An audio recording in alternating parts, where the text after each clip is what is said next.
ముందుగా బ్రహ్మర్షి పితామహ పత్రిజీకి, స్వర్ణమాల మేడంకి నా ఆత్మ ప్రణామాలు తెలియజేసుకుంటున్నాను. హాయ్ ఫ్రెండ్స్, ఈరోజు మనం ఒక టాపిక్ ఏమేదంటే పేషెన్స్, సహనం గురించి తెలుసుకున్నాం. ఎలాగా ఈ భూమి మీద అనేక మంది ఓర్పుతో ఉండాలనే పాఠం నేర్చుకోవాల్సి ఉంది.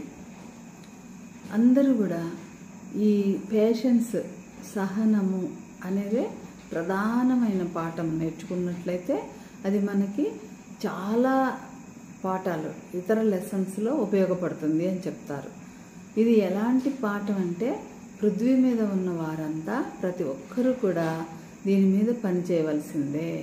అసహనంతో ఉంటూ తొందరపాటు నిర్ణయాలు తీసుకునే వారికి ఇది ఒక ముఖ్యమైన పాఠము అని చెప్తున్నారు స్పిరిచువలిస్ట్ సర్శ్రీ. సహనం అనే గుణం లేకపోవడం వలన ఏమవుతుంది, మనిషికి క్రోధము, భయము, దుఃఖము, బాధ, చింత వస్తాయి అని చెప్తున్నారు. ప్రతి మనిషి ఏదో ఒక పరుగు పందెంలో పరిగెడుతూనే ఉన్నట్లుగా పరిగెడుతున్నాడు.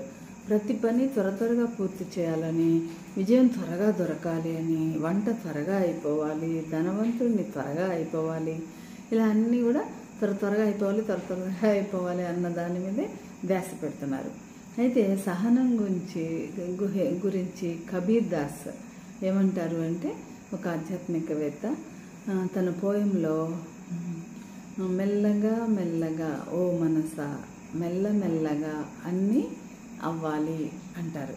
అంటే ఏంటి ఇక్కడ ఫర్ ఎగ్జాంపుల్ ఒక తోటమాలి ఉన్నాడు అనుకోండి.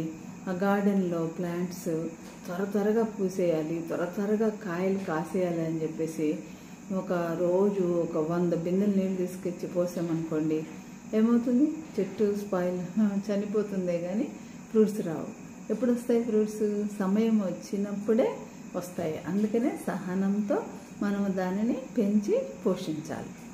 ఓకే, అలాగే దీని అర్థము ప్రతి ఒక్కటి సమయం వచ్చినప్పుడే ఫలితం వస్తుంది అనేది ఫస్ట్ మనం తెలుసుకోవాలి. తొందరపాటు దేనికి పనికిరాదు.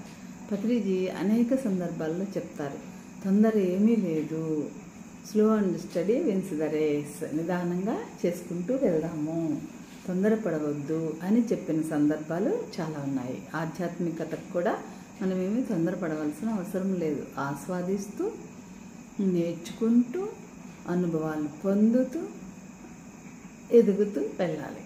అది ఒక స్పిరిచువలిస్ట్ యొక్క జర్నీ. అంతేగాని హడావిడి ఏదో అయిపోతుంది అని ఇబ్బంది పడాల్సిన అవసరం లేదు, తొందరపడాల్సిన అవసరము అంతకన్నా లేదు. ఓకే, ఇక్కడ మనం ఇంకొక చిన్న కథ కూడా చెప్పుకోవచ్చు. ఒక ఊర్లో గణ అని ఒక అతను ఉంటాడు. అతను అతనికి ఏమి తోచక ఒక అడవి గుండా నడుచుకుంటూ వెళ్తూ ఉంటే అతనికి ఆ దారిలో అడవి మధ్య మార్గంలో ఒక ఋషి ఎదురవుతాడు. ఋషి ఎదురయ్యి ఇతను మైండ్ రీడింగ్ చేస్తాడు.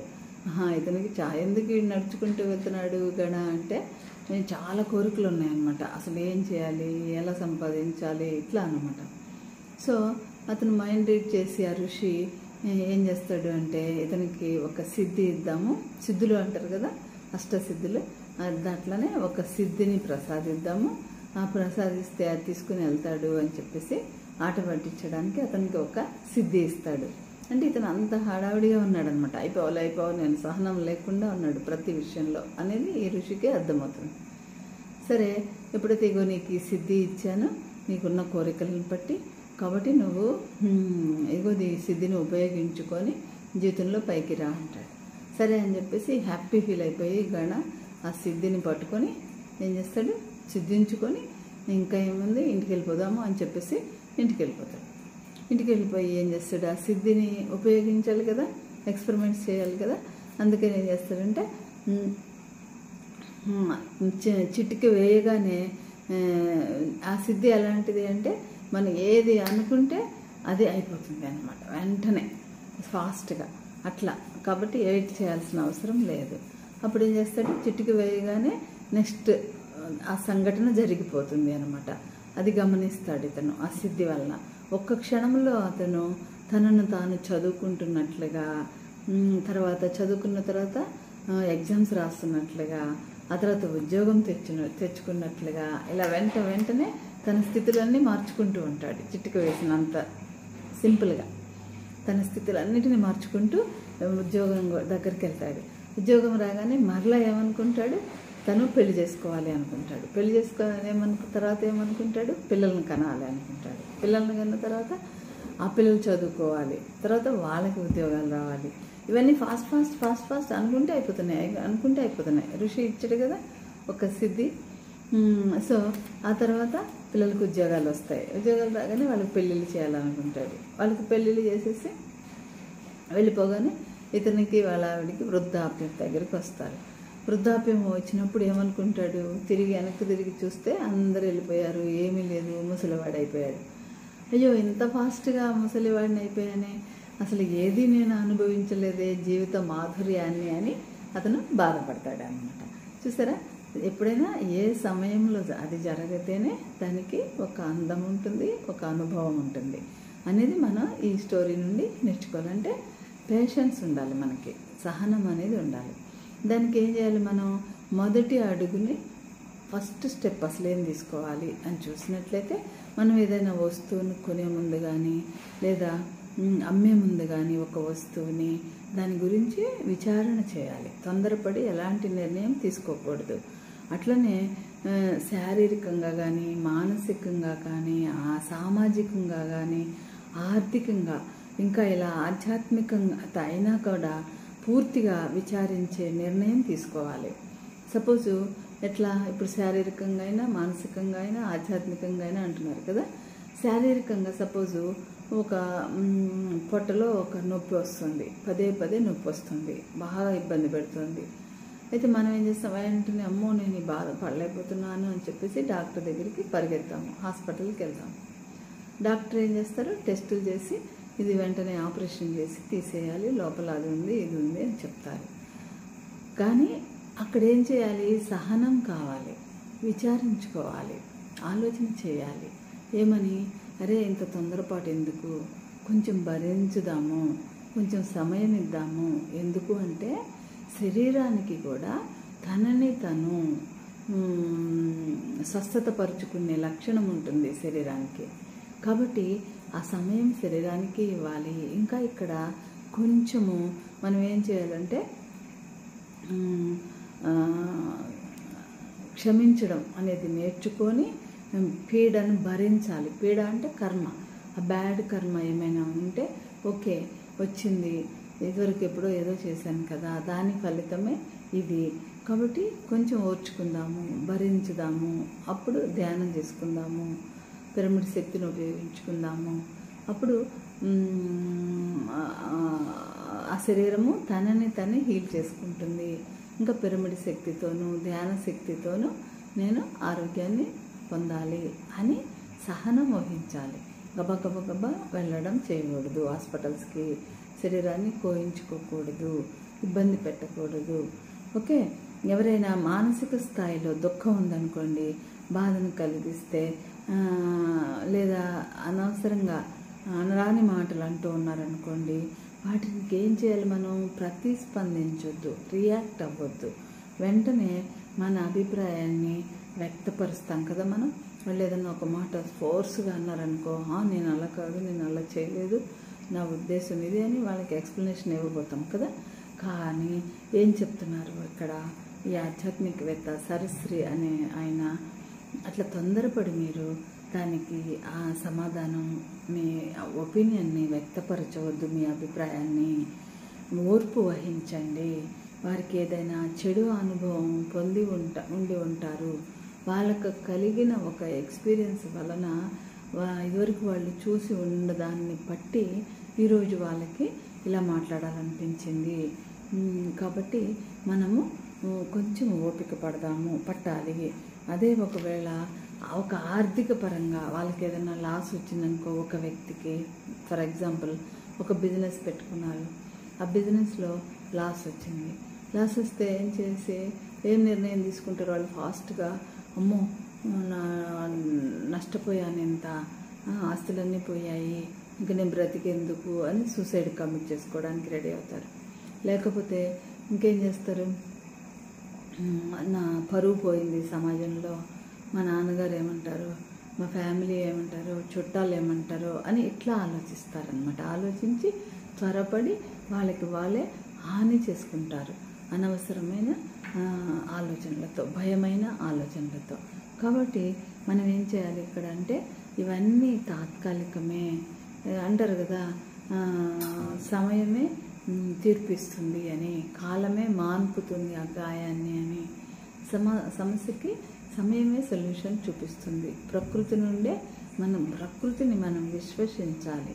ఎప్పుడైతే ప్రకృతిని మనం విశ్వసిస్తామో, ఓర్పు వహిస్తామో, అప్పుడు ప్రతి ఒక్క పని కూడా అవుతుంది అన్నమాట. It will take some more time అంతే. కాబట్టి ఫ్రెండ్స్, మనము సహనాన్ని పాటించాలి. అంటే మొదటి స్టెప్ ఏం చేయాలి? శారీరకంగా కానీ, మానసికంగా కానీ, ఆధ్యాత్మికంగా కానీ, సామాజిక పరంగా కానీ ఎలాంటివైనా ఒడిదుడుకులు వచ్చినప్పుడు, ప్రాబ్లమ్స్ వచ్చినప్పుడు, ఆర్థిక ఇబ్బందులు వచ్చినప్పుడు, లేదా శారీరక రుగ్మతలు వచ్చినప్పుడు త్వరపడి గబగబా నిర్ణయాలు తీసుకోకూడదు. సహనం వహించాలి. అప్పుడే ఆ శరీరానికి వస్తే ఆ శరీరమే స్వస్థత పరుచుకుంటుంది, లేదా ధ్యానం ద్వారా స్వస్థత పరుచుకోవచ్చు.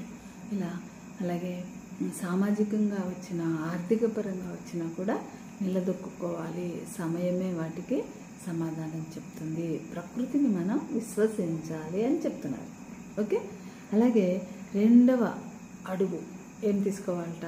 ఈ సహనానికి ఫస్ట్ ఏమో ఇలాగా, రెండవ అడుగు ఏం చేయాలట? రెండవ అడుగు కోపము అనే వికారానికి రెక్కలు ఇవ్వకండి అంటాడు. మొదటి స్టెప్ ఏమో ఇట్లా విచారించండి, ఓర్పు వహించండి, ఆలోచన చేయండి, ధ్యానం చేసుకోండి, సాధన చేయండి అని చెప్తున్నాడు. రెండవ అడుగు ఏం చెప్తున్నాడు? కోపము అనే వికారం, అది వికారమైన శ్రేష్ట అన్నమాట. అంటే రౌద్రం కదా, రజోగుణం. సో దానికి రెక్కలు ఇవ్వకండి, ఇట్లా ఎగిరిపోవాలంటే ఉద్రేకం ఇవ్వద్దు అని చెప్తున్నారు. ఆ క్రోధము రాగానే మనం ఏం చేస్తామో రియాక్షన్, వెంటనే రియాక్ట్ అయిపోతాము. కొంచెం ఆగండి, సహనం వహించండి, మననం చేయండి, ఆలోచన చేయండి, గుర్తు తెచ్చుకోండి, దాన్ని మననం చేయండి. జవాబు చెప్పడం అవసరమా? నేను ఇంత త్వరగా వాళ్ళకి రియాక్ట్ అయ్యి ఆన్సర్ చెప్పడం అవసరమా అని మనల్ని మనం ప్రశ్నించుకోమంటున్నారు. నా భావనలు, ఆలోచనలు ఎటువైపు సాగుతున్నాయి? సహనం అనే పాఠం నేర్చుకొని ప్రతి ఒక్క మనిషి సరి అయిన సమయానికి, సరి అయిన రీతిలో ప్రతిస్పందించగలిగితే, అంటే రియాక్ట్ అవ్వగలిగితే వారిలో ఏం ఉద్భవిస్తాయిట? ప్రేమ, ఆనందం, శాంతి యొక్క భాండాగారం తెరవబడుతుంది అని చెప్తారు. చూడండి ఎంత బాగా చెప్పారు. సహనం అనేది మనకి చాలా అవసరం. ఆ గణ అని అతను ఏం చేశాడు? జీవితాన్ని త్వరగా చిటిక వేసి సిద్ధి అని చెప్పి సిద్ధిని ఉపయోగించుకొని ఫస్ట్ ఈ బికేమ్ ఓల్డ్.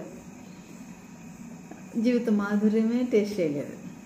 అలాగే దానికి ఏం చేయాలి? అందుకని అంత త్వరపడొద్దు.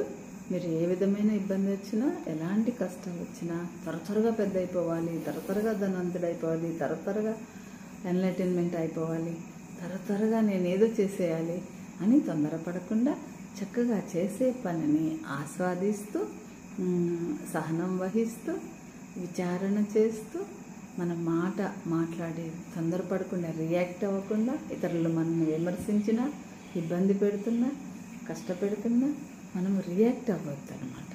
వెంటనే ఓపిక పట్టి, ఈ మాట అవసరమా ఇక్కడ నేను మాట్లాడడం, కొంత సమయం ఆగి తర్వాత చూద్దాము అని ఓపిక పట్టాలి. అది సహనం. ఈరోజు మనం సహనం అనే లెసన్ని నేర్చుకున్నాం కదా. మరి ఇది పాటిద్దామా మన జీవితంలో? పాటించాలి అంటే మన దగ్గర ఏముండాలి? ఒక నిబద్ధత ఉండాలి, సాధన ఉండాలి, స్టిక్ ఆన్ అయి ఉండాలి మన ఆ ప్రిన్సిపల్స్కి. అంటే అప్పుడు ఏం చేయాలి? ధ్యానమే శరణ్యం. మైండ్ ఫ్యాకల్టీని స్టేబుల్గా ఉంచుకోవాలి, ఆలోచనల్ని నిర్విషయం చేయాలి. అప్పుడు ఎనర్జీ వస్తుంది. ఎనర్జీ వస్తే ఈ ఆలోచనలన్నీ, క్వాలిటీ ఆఫ్ థాట్స్ అన్నీ, డీడ్స్ అన్నీ కూడా మన ద్వారా జరగబడతాయి, ఉంటాయి. ఓకేనా? Thank you very much.